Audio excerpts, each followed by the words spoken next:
Hello there, my friends. My name is Dr. Michael Harris. This is the first podcast of hopefully many to come. I decided that I had a message. I'd like to get it out there and share this with you and hopefully offer you some things that will help you in your life.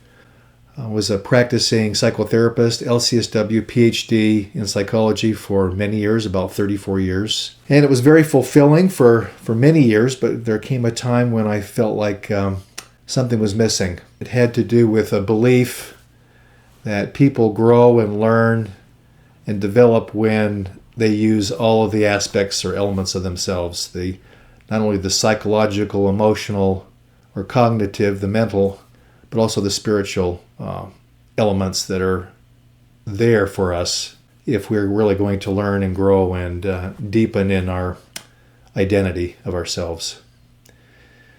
So like I say, practiced for about 34 years. It was during the pandemic. I was out on my bike. Wanted to get away. We all needed our space. And so obviously riding a bike in the country where I lived, you didn't need to wear a mask. And I was out riding and contemplating my existence and the situation in the world. And I had to begin to have a flow of what I believe are very inspiring thoughts about a book that I should write. And it had to do with natural law and 12 key virtues that if we work on, develop, and incorporate in our lives will change us on the inside. And if things changes on the inside, it changes the way we think, feel, and act. And so I couldn't wait to get back to my home, to my desk, my computer, and begin to sketch out and outline this book containing these 12 virtues. I came to do a little research on natural law. I'm not sure how I made a connection with virtues and natural law, but natural law are the laws of human behavior that have been around for millennia, for thousands of years. Plato and Socrates talked about these things that exist in man and women.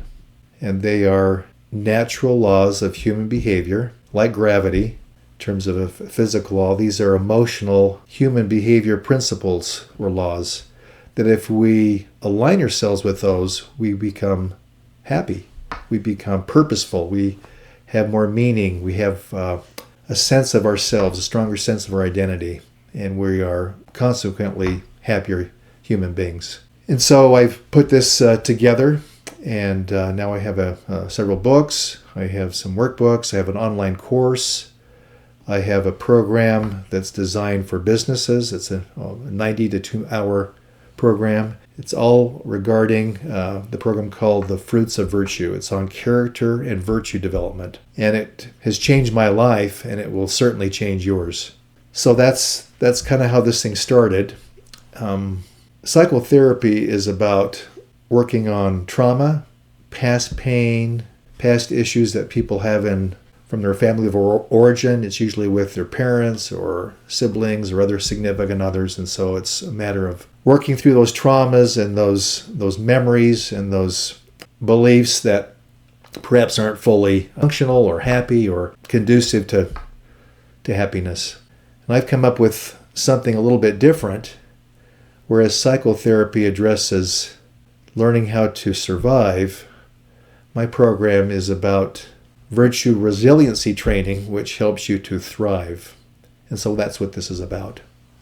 There's so many changes that have occurred, so many things that are troubling. We have depression and anxiety and stress at record levels. We have a high suicide rate among teenagers up through the early and mid-20s. It's higher than it's been in a long, long time.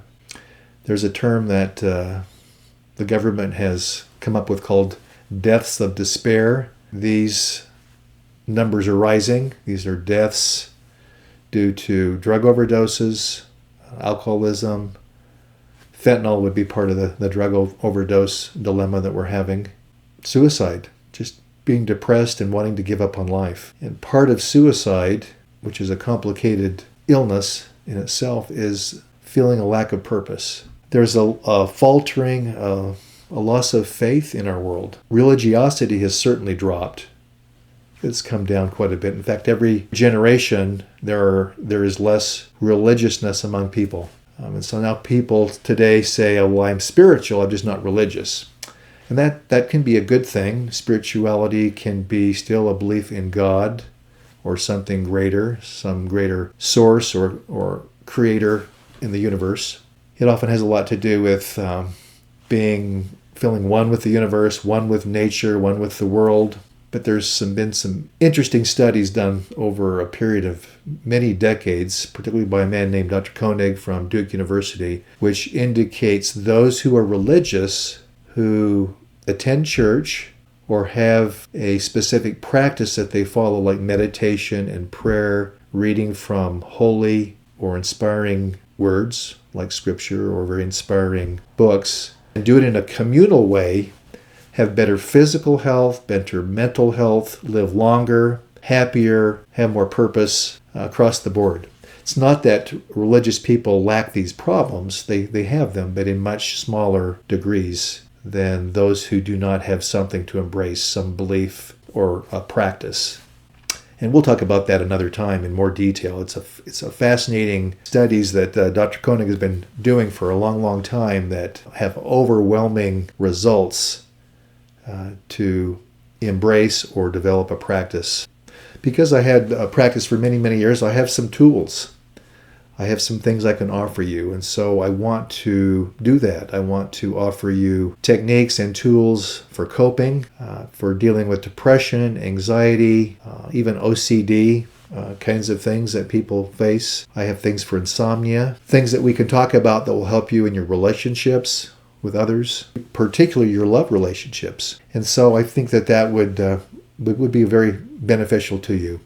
I also want to interview people who have overcome trials, had significant challenges, and by applying certain virtues like gratitude, compassion, forgiveness, or hope, use those things to rise above their challenges, to rise above their problems, and to find new meaning for their life, find a purpose that will help them be happy and find more peace and hope once again. There's so much that's available for us, my friends, that we can be doing right now that will make a difference in your life. I have a 5-step process that is life-changing. You incorporate one step at a time, one principle at a time, and if you do that, you will rise from your places of depression and anxiety and purposelessness and loneliness and find peace and happiness again. I'm excited to share these things with you. Feel like there's a real need for these things. And so I hope you will follow me. If these things are beneficial to you, I hope you will share these thoughts and principles that I'm going to offer you with others. And so look forward to visiting with you about these things. Wishing you all the best in this new year of 2024. And I'll sign off for now and wish you all the best. Bye-bye.